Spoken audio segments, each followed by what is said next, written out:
Nessa aula falaremos sobre a doutrina da redenção. Doutrina da redenção, além de sua importância bíblica, tem uma importância que podemos chamar de especial na teologia wesleyana, pela distinção que faz entre o deísmo e o cristianismo, quando coloca em evidência a insuficiência do chamado potencial humano e traz novamente Deus para dentro do cenário da existência humana como única fonte de restauração do verdadeiro homem através da expiação efetuada por Cristo.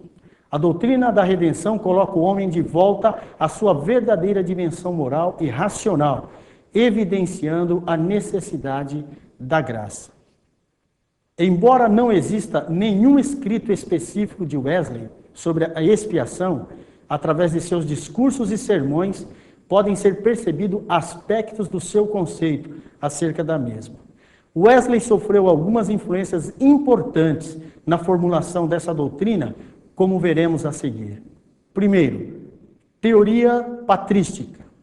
A teoria da satisfação de Anselmo, no comentário que Wesley faz de Colossenses 1,14, no qual temos a redenção, a remissão dos pecados, ele diz que a paixão voluntária do nosso Senhor apaziguou a ira do Pai, obteve perdão e aceitação para nós e, consequentemente, dissolveu o domínio do poder que Satanás tinha sobre nós através dos nossos pecados.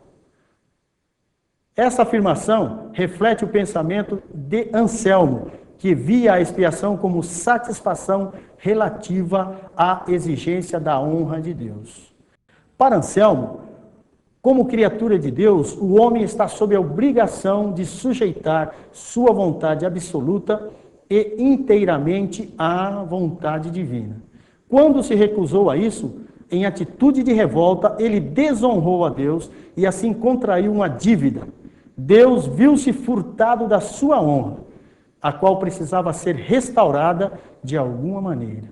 A misericórdia divina não podia simplesmente negligenciar o pecado, porquanto isso seria uma irregularidade e uma injustiça. Havia duas maneiras, e somente duas, pelas quais a honra divina poderia ser reivindicada, a saber, por punição ou por satisfação. Deus não aplicou o método de punição, porquanto isso teria decretado a ruína da raça humana e teria frustrado o seu próprio propósito. Preferiu o caminho da satisfação, que incluía duas coisas. O homem deveria prestar a Deus a voluntária obediência que lhe era devida. 2, o homem deveria corrigir o seu insulto a Deus e sua honra, pagando algo acima e além da dívida real. No entanto, visto que até o menor pecado, por ser cometido contra um Deus infinito, pesa mais que o mundo inteiro, e tudo quanto não é Deus, e que a correção deve ser proporcional, segue-se que isso está fora do alcance do homem. Anselmo vê a satisfação como uma dádiva, um dom e não como uma punição. Algo que ultrapassa a tudo quanto não é Deus e só poderia ser o próprio Deus. Só Deus poderia fazer verdadeira reparação e a sua misericórdia o impeliu a fazê-la por meio do dom do seu Filho. Porém, não bastava que aquele que prestasse a satisfação fosse Deus. Também teria que ser homem, pertencente à raça humana, que contraíra a dívida pelo pecado.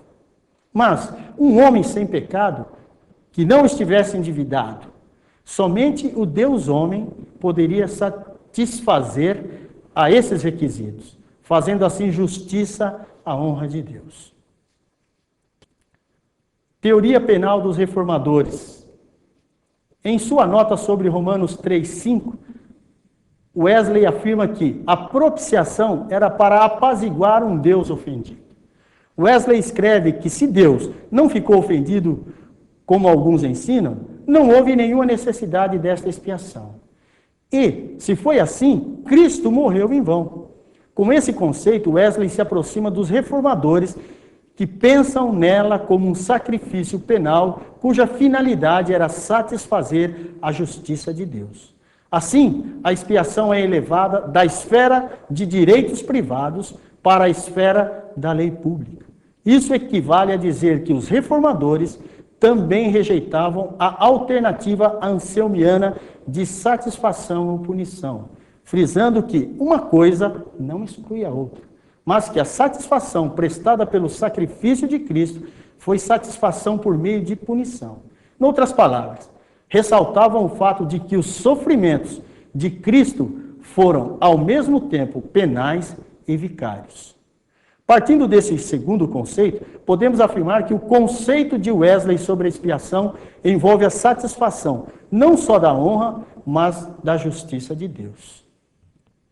A teoria governamental de Grotius. Ao comentar Romanos 3:26, Wesley explica que a satisfação de Cristo aconteceu para que Deus pudesse manifestar-se estrita e inviolavelmente justo na administração do seu governo, e ao mesmo tempo misericordioso, justificador do pecador que crê em Jesus. Este pensamento reflete a teoria governamental de Grotius, cuja definição é a seguinte: Deus, como governador do universo, tinha de manter a ordem em seu imenso reino. Não lhe seria seguro fazer tal anulação sem revelar, de algum modo, a natureza inviolável da lei e o seu santo desprazer ante o pecado. A necessidade da expiação, portanto, se alicerçaria sobre os interesses do governo moral do universo. Wesley engloba também no seu conceito teológico da redenção o pensamento de Grotius. Podemos ver que a doutrina de Wesley sobre a redenção engloba de forma clara elementos das três teorias principais utilizadas no seu tempo. Wesley reconhecia todas elas como válidas e, de certa forma, aceitou validade em todas, pois elas individualmente eram expressões da maneira e intenção de Deus agir com relação ao homem pecador, quando, ao enviar Cristo como sacrifício por eles. Para Wesley, todas cumpriam as finalidades pretendidas por Deus, ou seja, resgatar a honra, cumprir a justiça e estabelecer a soberania de Deus. Na nossa próxima aula, falaremos sobre a doutrina de Deus, ou teologia propriamente dita.